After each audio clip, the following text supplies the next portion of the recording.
guys, my name is Michaela and I'm going to talk kind of fast because we got a lot to get through in a short amount of time.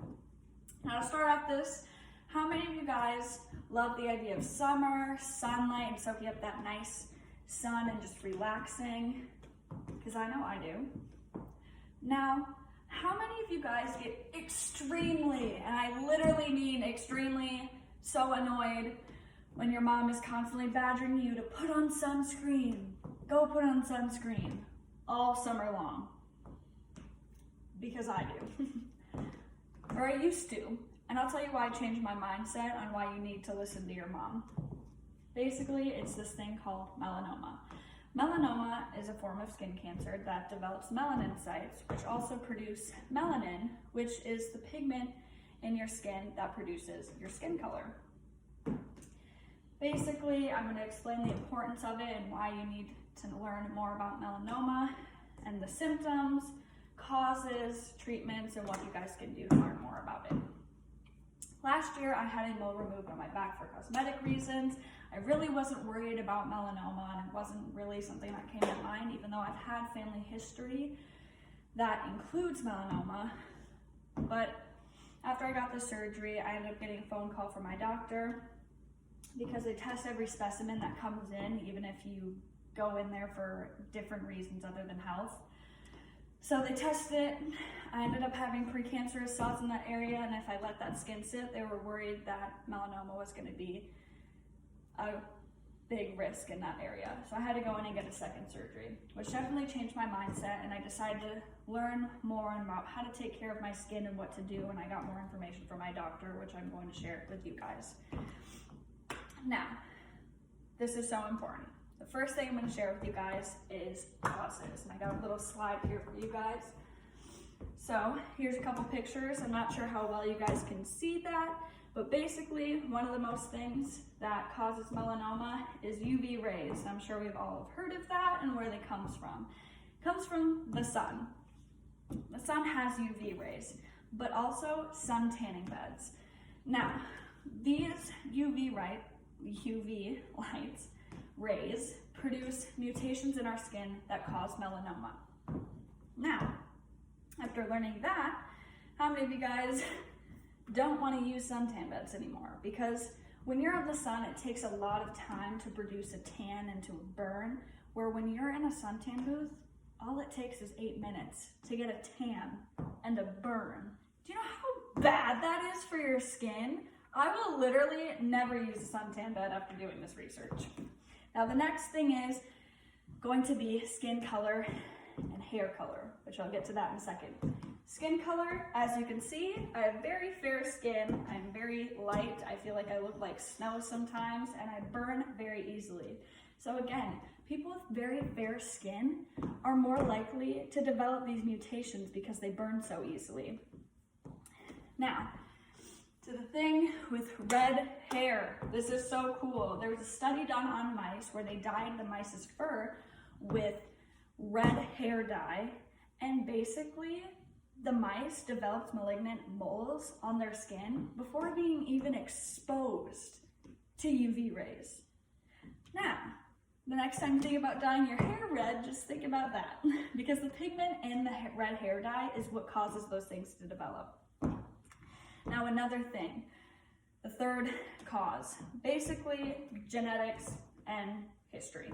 So if you've had somebody in your family who has had melanoma, you are more likely to get it. And that's really with any disease. So if your family has had melanoma, you are more likely to get it.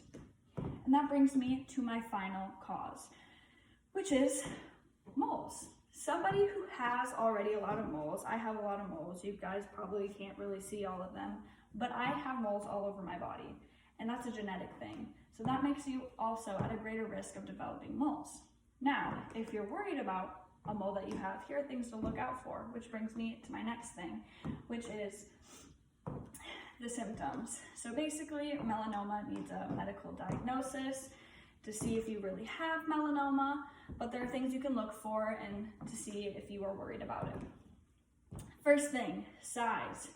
If your mole is larger than the tip of a pencil eraser, you are at greater risk. If it is a very large mole, I suggest getting it looked at.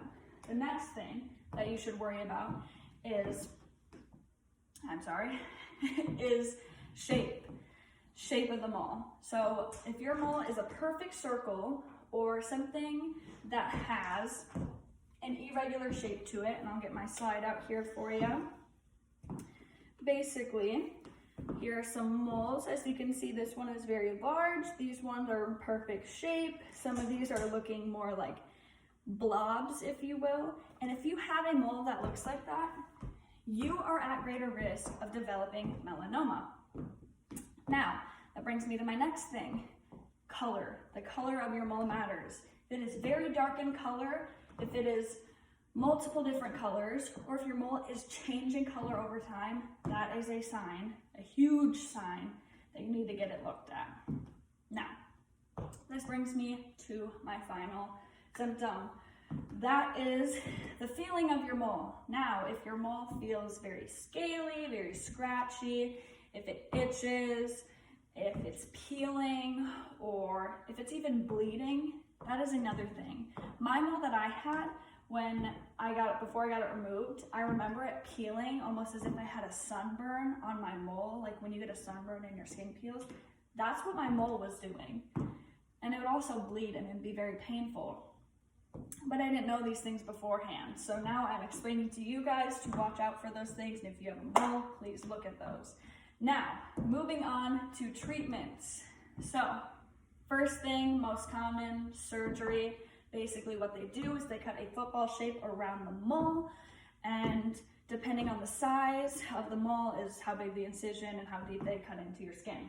My mole was about the size of a dime, maybe a little bigger, so the incision was 5 to 8 inches long, and they went 2 to 3 millimeters deep into my back. Now, the next thing is immunotherapy. Basically, it's a relatively newer therapy that a lot of melanoma patients use that uses medications to help your immune system and to build that up to fight these harsh cells, which also brings me to my next one. Next one is targeted therapy. This one is a huge breakthrough for melanoma patients. I'll tell you why in a second. Basically, targeted therapy is something that attacks, they use drugs and other substances, medications, whatever you want to call it, to attack a tumor, to stop it from growing and getting bigger and to kill it off. But they do this with minimal healthy cell damage, because a lot of these different treatments that they use kill off a lot of healthy cells, which is not good for you. That brings me to my next one, chemotherapy. I'm sure a lot of you guys have heard of that from other different types of cancers that people have used this treatment before. It isn't the front of the line therapy for skin cancer or even other cancers anymore because of the harsh side effects that it has. Basically, chemotherapy just uses medications and other substances to kill off the cells, but it has harsh effects after it using it though, which why it is not really much used unless it is necessary. This brings me to my last treatment. Basically, you guys, it's radiation. I'm sure a lot of you guys have heard of that. If you don't know what it is, it's high X-ray beams that go directly to a tumor to kill it off and stop it from getting bigger. And this isn't that great for you as well, and it's very, very, very, I can't stress that enough, rarely used in melanoma patients because there's a lot of different things they'd rather use before that, and a lot of the other therapies work better than radiation for this specific type of cancer. Now that we've all learned about melanoma together, I hope you guys have learned something and the importance of taking care of your skin and what to avoid, because I know how it is important to me now, and I will be wearing sunscreen for the rest of my life, my days to come, and I hope you guys too, because melanoma is one of the most serious types of skin cancers because it spreads earlier and much, much faster than any other type of skin cancer. And it also affects 1 in 50 Americans and is the second most common type of cancer between the ages of 15 and 29. Now, I'm 19, and that kind of freaks me out. So any of you guys are at risk of getting this. So I just hope you guys learned something. I hope you change up your skincare routine, and I hope you guys understand the importance of please take care of your skin and wear that sunscreen. I know it's annoying hearing it from your mom 24/7, but please wear it. Thank you guys for listening, and I hope you guys enjoyed a lot of this speech, and I hope you guys learned something new today. Thank you so much.